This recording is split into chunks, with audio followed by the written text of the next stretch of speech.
Now, when you're combining different typefaces, usually you will have a different typeface for the heading versus the body. So if you're thinking about a web page, your title will usually be different from the body in terms of the font or the typeface.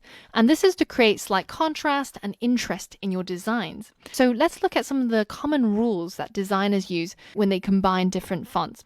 The first rule is that serifs and sans serifs work together really well. So if you have a heading that uses a serif typeface and a body that uses a sans serif typeface, then that tends to create a good design because sans serifs have slightly increased readability compared to serifs. So they're a great typeface for the body of text. Similarly, the other way also works quite nicely. If you have a sans serif heading but with a serif body, that little bit of contrast creates a beautiful design.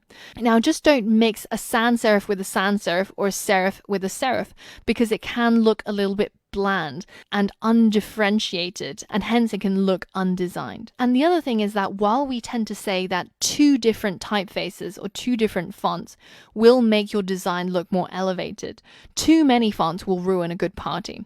So if you find yourself using 3 or more fonts, then really think hard about it and evaluate whether if you really need so many fonts. The rule to stick to is that 2 different fonts will look really good.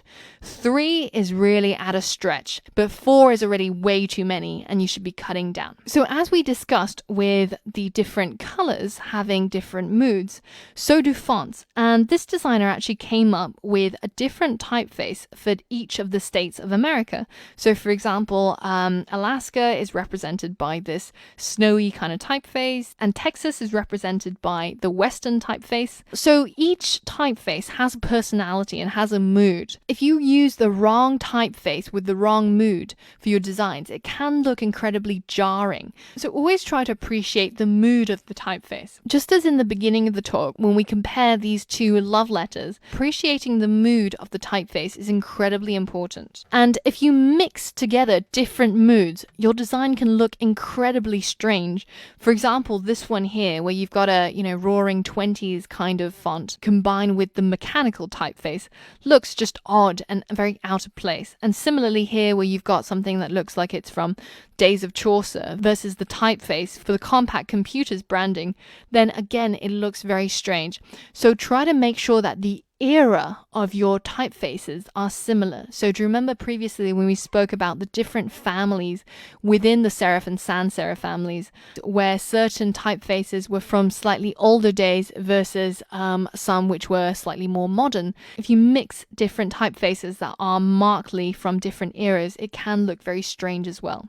But if you get the mood of your typefaces right, then you start creating some incredibly beautiful designs. So to summarize, the things that you should try to keep similar are the moods of the typeface as well as the time era.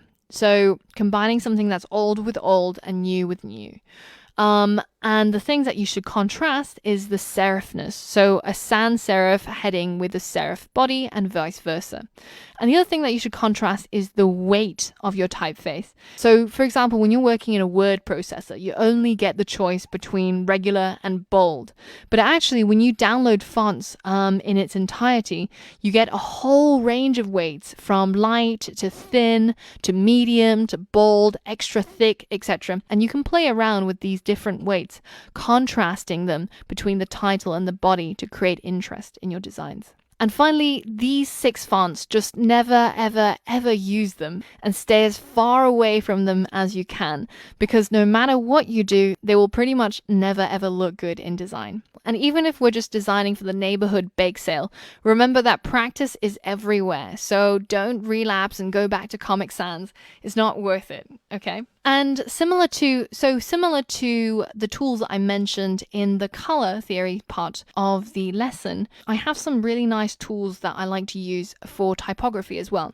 There's one called WhatFont, which is a free tool for Chrome and Firefox, I believe, which allows you to essentially spy on the web pages that you come across day to day.